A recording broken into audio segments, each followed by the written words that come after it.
প্রেত চক্র।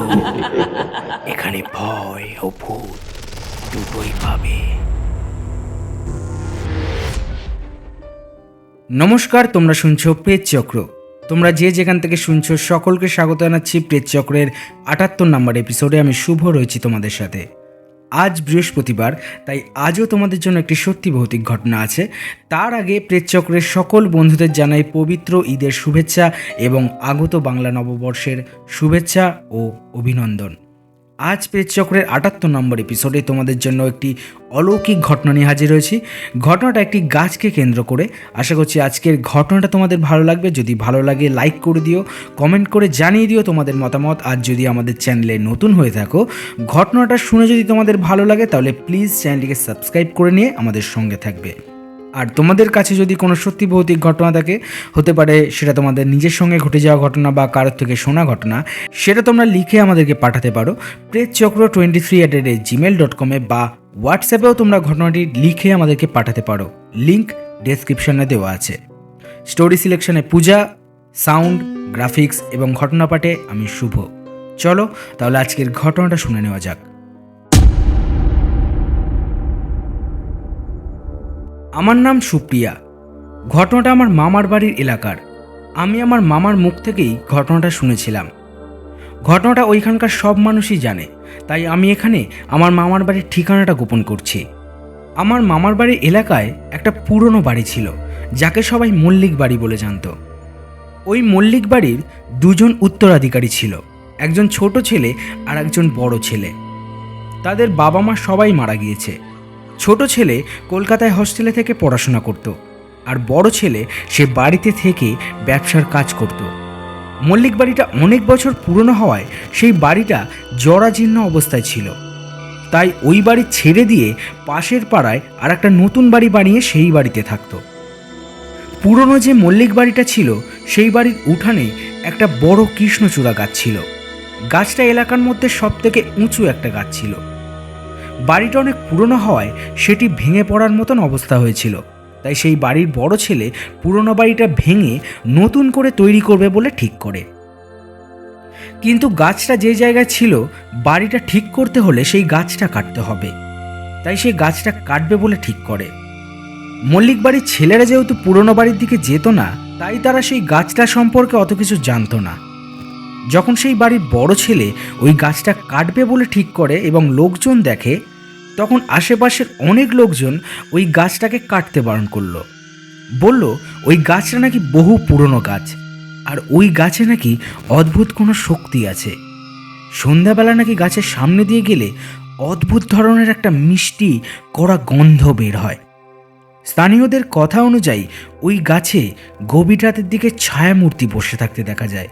কিন্তু সে কারোর কথা শুনল না, তাই যেমন কথা তেমন কাজ। সে বাইরে থেকে কয়েকজন গাছ কাটবার জন্য লোক ঠিক করে আনে এবং পরদিন থেকে তাদেরকে কাজে আসতে বলে। দুজন লোক কাজ করতে এসেছিল, তো কথা মতো গাছটা কাটা শুরু করলো। কিন্তু লোক দুটি যেই করাত দিয়ে গাছটা কাটা শুরু করলো, তখনকার দিনে এখনকার মতন মেশিনের ব্যবস্থা ছিল না। তখন ওই দড়ি বেঁধে করাত দিয়েই গাছ কাটতো। তো যেই তারা গাছটা কাটতে শুরু করলো, অবিশ্বাস্যভাবেই সেই করাতটা যেন কিভাবে ঘুরে গিয়ে দুজন লোকের মধ্যে একজন লোক যে প্রথমে গাছটা ছুঁয়েছিল, সেই লোকটার পাটা কেটে গেল। তা কি হবে, সেই দিনের মতো কাজ বন্ধ করে তারা চলে গেল। গাছ কাটা হলো না।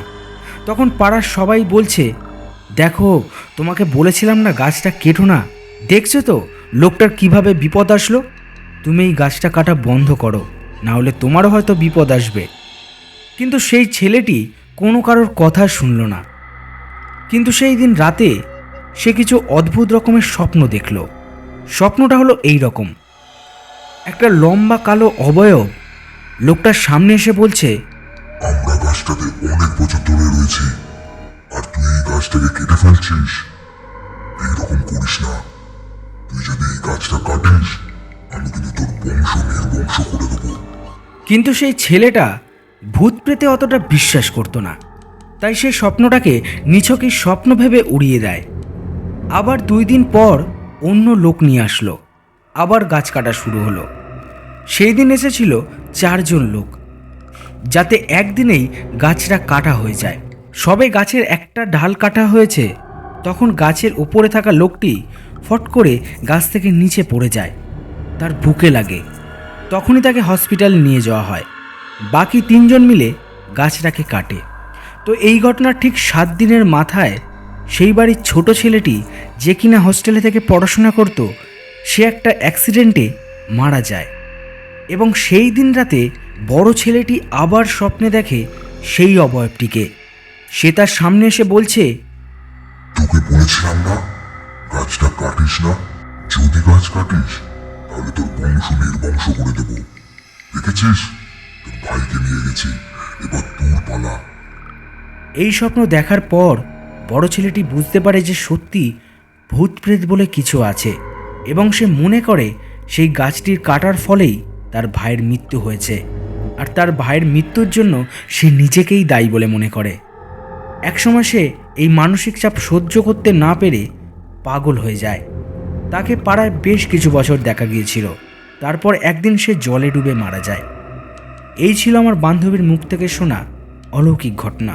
এই ঘটনাটা শুনে অনেকেই ভাববে যে এটা একটা কাল্পনিক ঘটনা, এর সাথে গাছ কাটার কোনো যোগাযোগ নেই।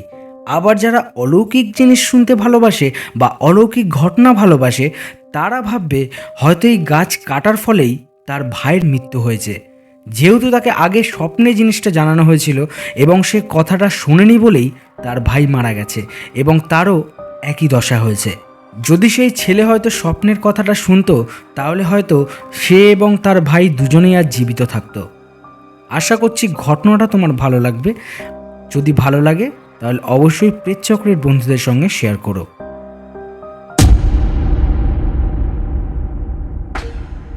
তাহলে কেমন লাগলো আজকের ঘটনাটা? আমরা কিন্তু এর আগেই ভুতুরে গাছ নিয়ে একটা ঘটনা করেছি। ওই এপিসোডটার নাম ছিল সম্ভবত ভুতুরে হিজল গাছ। তোমরা চাইলে ওই এপিসোডটা শুনে নিতে পারো, বেশ ভয়ঙ্কর একটা ঘটনা দেওয়া আছে। আর আজকের ঘটনাটা তোমাদের কেমন লাগলো? যদি ভালো লেগে থাকে তাহলে অবশ্যই একটা লাইক করে দেবে, কমেন্ট করে জানিয়ে দেবে তোমাদের কি মতামত। আর আমাদের চ্যানেলে নতুন হয়ে থাকলে, ঘটনাটা শুনে যদি তোমাদের ভালো লাগে, তাহলে প্লিজ আমাদের চ্যানেলটিকে সাবস্ক্রাইব করে নিয়ে নোটিফিকেশান বেলটা অন করে আমাদের সঙ্গে থাকবে। একটা কথা কিন্তু সবসময় মনে রাখতে হবে, আমরা যে শোটা করি এই শোটার থেকে শেখার মতন কিছু নেই। আমরা শুধু এন্টারটেনমেন্টের জন্য এই শোটা করে থাকি। অনেক মানুষ আছে যাদের কাছে সত্যি ভৌতিক ঘটনা আছে, তারা আমাদেরকে ঘটনাগুলো মেল করে বা হোয়াটসঅ্যাপে লিখে পাঠায়। সেই ঘটনাগুলোই আমি তোমাদেরকে পড়ে শোনাই। আমি কিন্তু ঘটনাগুলো যাচাই করি না, ঘটনাগুলো সত্যি কি না মিথ্যে সেটাও যাচাই করি না। তাই আশা করব তোমরা ঘটনাগুলো খোলা মনে শুনবে। আর তোমাদের কাছেও যদি কোনো সত্যি ভৌতিক ঘটনা থাকে, সেটা হতে পারে তোমাদের নিজের সাথে ঘটে যাওয়া বা কারোর মুখ থেকে শোনা ঘটনা, সেটাও তোমরা আমাদেরকে লিখে পাঠাতে পারো pretchakro23@gmail.com বা হোয়াটসঅ্যাপ করতে পারো আমাদেরকে। হোয়াটসঅ্যাপ নাম্বার ডেসক্রিপশানে দেওয়া আছে, সেখানে গেলে তোমরা সমস্ত লিঙ্ক পেয়ে যাবে। আর প্রেতচক্রের বন্ধুদের অনেক অনেক ধন্যবাদ আমাদেরকে এইভাবে সাপোর্ট করবার জন্য। আশা করছি পরবর্তী দিনেও তোমরা আমাদেরকে এইভাবে সাপোর্ট করবে, যাতে আমি অনেক দূর অবধি এগিয়ে নিয়ে যেতে পারি প্রেতচক্রকে। তাহলে আজকে বিদায় নিচ্ছি, দেখা হচ্ছে পরবর্তী একটি নতুন এপিসোডে নতুন কিছু ভৌতিক ঘটনার সাথে। সবাই ভালো থেকো, সুস্থ থেকো, আর প্রেতচক্রের ঘটনাগুলি শুনতে থেকো। নমস্কার।